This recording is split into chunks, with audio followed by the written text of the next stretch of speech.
Boss ముందు మాట్లాడాలంటే గలగల ఆడిపోతుంది. ఆగండి రా తమ్ముడు, ఆగండి. ఇటు తిరిగి మాట్లాడండి.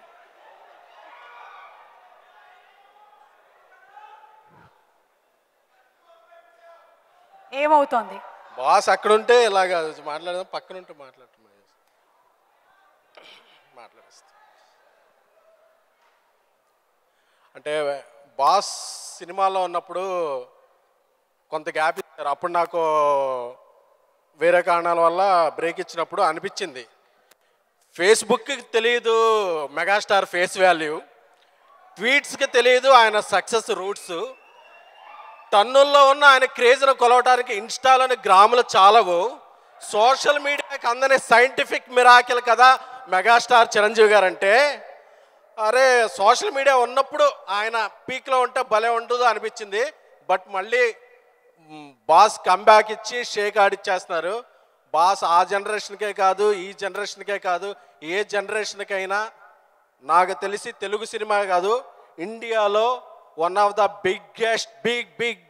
బిగ్గెస్ట్ ఇన్ఫ్లుయెన్సర్ ఎవరంటే జీవితాలను మార్చేది, జీవితాలను ఇన్స్పిరేషన్ చేసేది ఓన్లీ మెగాస్టార్ చిరంజీవి గారు.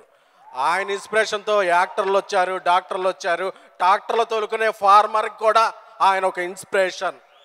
సో ఆయన చూస్తే జీవితంలో ఎన్నో లోలో ఉన్న హైకి రావడానికి ఇన్స్పిరేషన్ ఉంటుంది. సో మనకి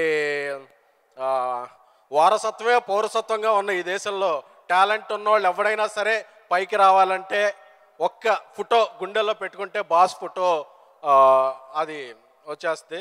సో థ్యాంక్ యూ బాస్, ఒక జనరేషన్స్ని ఇలా ఇన్స్పైర్ చేసినందుకు. అలాగే ఇన్ఫ్లుయెన్సర్ గురించి చెప్పాల్సి వస్తే, నా ట్యాక్సీ వాళ్ళ సినిమాలో హీరోయిన్ ఒక ఇన్ఫ్లుయెన్సర్, నా బేబీ సినిమాలో హీరోయిన్ ఒక ఇన్ఫ్లుయెన్సర్, నేను నెక్స్ట్ తీస్తున్న సినిమాలో హారిక ఒక ఇన్ఫ్లుయెన్సర్. సో కంటెంట్ ఉంటే ఇండస్ట్రీ మీకు టెంట్ వేస్తుంది.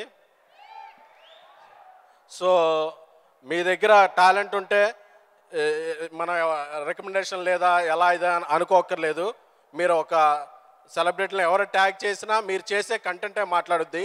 సో ఇంతమంది ఇన్ఫ్లుయెన్సర్ని నా పరిచయం చేయడానికి నేను విజయ్ దేవరకొండ గారు చెప్పా, ట్యాక్సీ వాళ్ళ చేస్తున్నప్పుడు, ఈ అమ్మాయి షార్ట్ ఫిల్మ్లో యాక్ట్ చేసింది పెట్టుకుందామంటే ఆయన నిండు హృదయంతో యాక్సెప్ట్ చేశారు. అందుకే ఆయన అందరు ఫ్యామిలీస్ లైక్ చేసే ఫ్యామిలీ స్టార్ అయ్యారు. సో ఆయన ఫ్యామిలీ స్టార్కి కూడా కృతజ్ఞతలు, అభినందనలు. 5వ తారీఖున రిలీజ్ అవుతుంది. సో ఎవరెస్ట్ ముందు మనం ఇంకెక్కువ మాట్లాడకూడదు, బాస్ ఇక్కడ ఉన్నారు కాబట్టి. థ్యాంక్ యూ బాస్, నాకు ఇక్కడ ఈ రోలో నించిన అవకాశాన్ని ఇచ్చినందుకు.